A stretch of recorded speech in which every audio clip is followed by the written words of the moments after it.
एक गांव में जगन और लीला नाम के भाई बहन रहते थे। दोनों के माँ बाप नहीं थे और वही एक दूसरे का परिवार थे।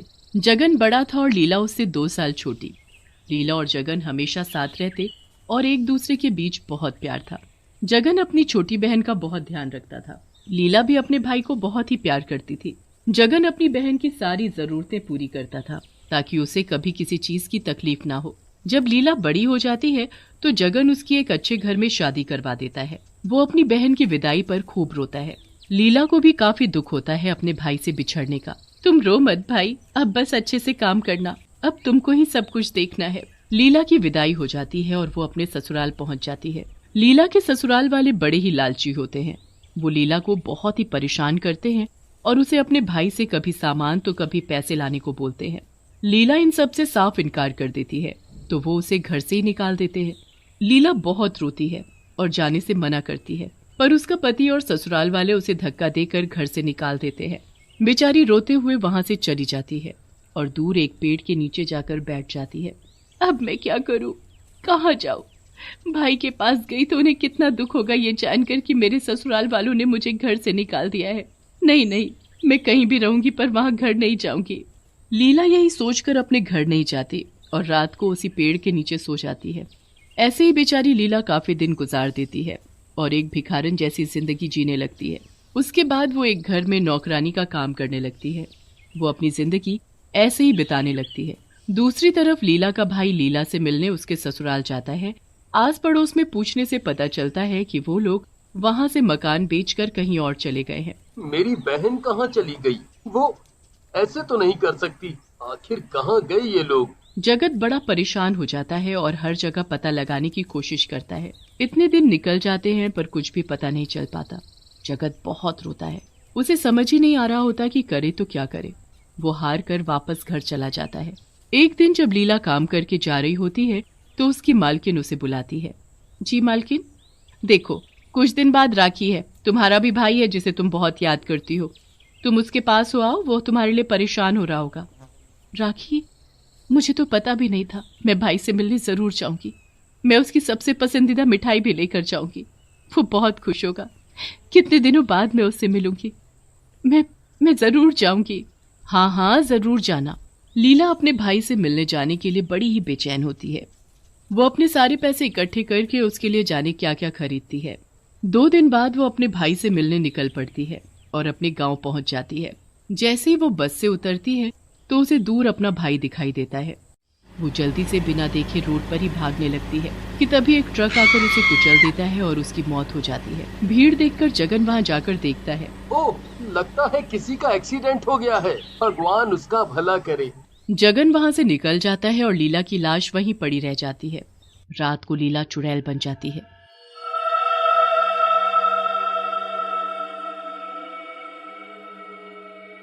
मेरा जगन भाई, भगवान ने मेरे साथ ऐसा क्यों किया? मेरी क्या गलती थी? मैं इतने महीनों से अपने भाई से मिलने का इंतजार करती रही और आज जब वो मेरे सामने आया तो मैं उससे मिल भी नहीं पाई। एक राखी तक नहीं बांध पाई। मेरी राखी ऐसे ही रह गई। आधी रात होने पर वो अपने भाई के पास जाती है और चुपके से उसे दूर से देखने लगती है। लीला राखी को जगन के बगल में रखकर चली जाती है। सुबह जब जगन की आंख खुलती है तो वो अपने पास रखी हुई राखी और मिठाई को देखकर बड़ा हैरान हो जाता है। वो जल्दी से बिस्तर से उठकर खड़ा हो जाता है और अपनी बहन को पुकारने लगता है। लीला बहन, तुम आ गई हो ना? ये राखी और मिठाई तुम ही लाई हो ना? सामने आओ, मेरे सामने आओ। ऐसे मत करो, मैं कब से तुम्हारा इंतजार कर रहा था। मुझे पता था तुम जरूर आओगी। अब मुझे ऐसे परेशान मत करो और जल्दी से सामने आ जाओ। जगन पूरे घर में अपनी बहन को ढूंढ लेता है पर लीला तो कहीं भी नहीं होती। जगन को कुछ समझ नहीं आ रहा होता कि आखिर वो राखी और मिठाई उसके पास कैसे आई। उस मिठाई के बारे में तो बस उसकी बहन ही जानती थी। उसका मन बिल्कुल शांत नहीं रहता। पूरा दिन वो परेशान ही रहता है। रात को उसे बड़ी ही मुश्किल से नींद आती है। जैसे ही वो सोता है वैसे ही लीला चुड़ैल वहां दोबारा आ जाती है। मैं आ गई भाई, ये देखने की आपने मेरी मिठाई खाई या नहीं, मेरी लाई राखी बांधी या नहीं। लीला अपने भाई को देखती है पर जगन का हाथ तो खाली होता है। उसमें कोई राखी नहीं बंधी होती। फिर वो मिठाई की तरफ देखती है तो वो भी ऐसी ही पड़ी होती। ये क्या, ना तो भाई ने मेरी राखी बांधी और ना मिठाई खाई। ऐसा क्यों? उनको पता नहीं चला क्या कि ये मैं लाई हूँ? क्या मेरा भाई मुझे भूल गया? पर ऐसा नहीं हो सकता, मेरा भाई मुझे कभी नहीं भूल सकता, वो मुझे बहुत प्यार करता है। लीला बड़ी परेशान हो जाती है कि जगन ने आखिर राखी क्यों नहीं बांधी। वो लाई हुई राखी को उठाती है और खुद अपने भाई के हाथ पर बांधने लगती है। पर फिर उसे अचानक याद आता है कि उसकी माँ ने मना किया था कि सोते हुए किसी को राखी नहीं बांधते। माँ ने मुझे एक बार मना किया था कि सोते हुए राखी नहीं बांधते। राखी तो भाई को सामने बिठाकर उसकी आरती उतारकर पूरे तरीके से बांधी जाती है। अब मैं क्या करूं? कैसे ये राखी अपने भाई को बांधूं? लीला खड़े खड़े अपनी राखी को देख ही रही होती है कि अचानक जगन की नींद टूट जाती है और वो करवट लेने लगता है। लीला घबरा जाती है कि कहीं उसका भाई उसे उस रूप में ना देख ले, और उसी डर से उसके हाथों से राखी नीचे गिर जाती है। लीला जल्दी से वहां से गायब हो जाती है।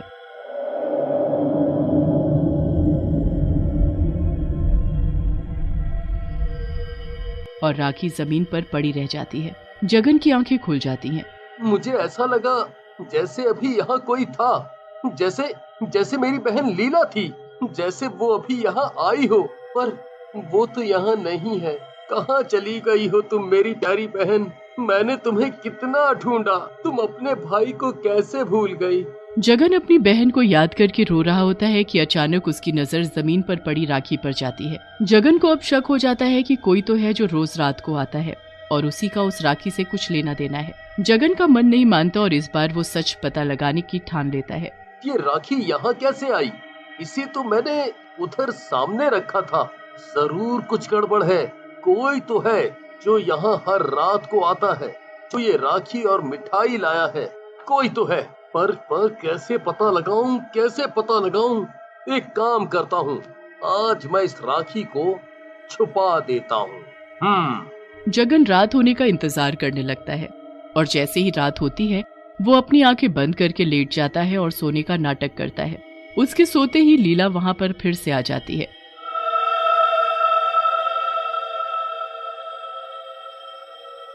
मैं आ गई भाई, मैं आ गई। लीला फिर से देखने आ जाती है कि उसके भाई ने उसकी दी हुई राखी बांधी या नहीं।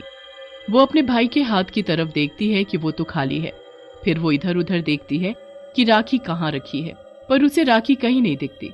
वो बड़ी परेशान हो जाती है और पागलों की तरह घर में राखी को ढूंढने लगती है। जैसे ही जगन को एहसास होता है कि कोई उसके घर में है, वो चुपके से आंखें खोलकर देखता है। जैसे ही वो आंखें खोलता है उसके होश उड़ जाते हैं। चुड़ैल, ये चुड़ैल मेरे घर में। आखिर इस चुड़ैल का उस राखी से क्या लेना देना है? मुझे अब हिम्मत करनी होगी और इस चुड़ैल से पूछना होगा। लीला अपने भाई को सामने देखकर परेशान हो जाती है। उसे समझ नहीं आता कि वो क्या करे। कौन हो तुम? क्या लेना देना है तुम्हारा इस राखी और मिठाई से? मैं तो चुड़ैल हूँ। पर तुम रोज रात को यहाँ क्यों आती हो और क्यों उस राखी को ढूंढ रही हो? लीला अपने भाई से झूठ नहीं बोल पाती और उसे सब सच बता देती है। मैं लीला हूँ, तुम्हारी बहन। लीला फिर अपने भाई को सारी कहानी सुनाती है। जगन को लीला के लिए बहुत दुख होता है। ऐसी बात थी तो तुम एक बार तो मेरे पास आती। तुमने इतना वक्त इतनी गरीबी में गुजारा और इतना सब सहा। मैं तुम्हें तकलीफ नहीं देना चाहती थी, बस इसलिए यहाँ वापस नहीं आ पाई। पर जैसे ही राखी आई तो मुझसे रहा नहीं गया। मैं तुमसे मिलने गांव तो आई और तुम मेरे सामने ही थे, पर मेरा ध्यान रोड पर आते ट्रक पर नहीं गया और मैं उसके नीचे आकर मर गई। मतलब उस दिन वो एक्सीडेंट से एक लड़की की मौत हुई, वो तुम ही थी? हे भगवान!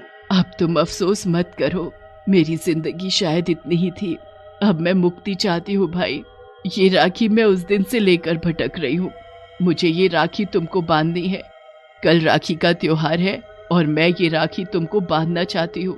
हाँ बहन, मैं भी तुमसे ये राखी बंधवाना चाहता हूँ। बस अगले दिन राखी के त्योहार पर जब सारी बहनें अपने अपने भाइयों को राखी बांध रही होती हैं, तब जगन भी अपनी बहन लीला से राखी बंधवाता है। लीला की आत्मा को तब जाकर शांति और मुक्ति मिलती है।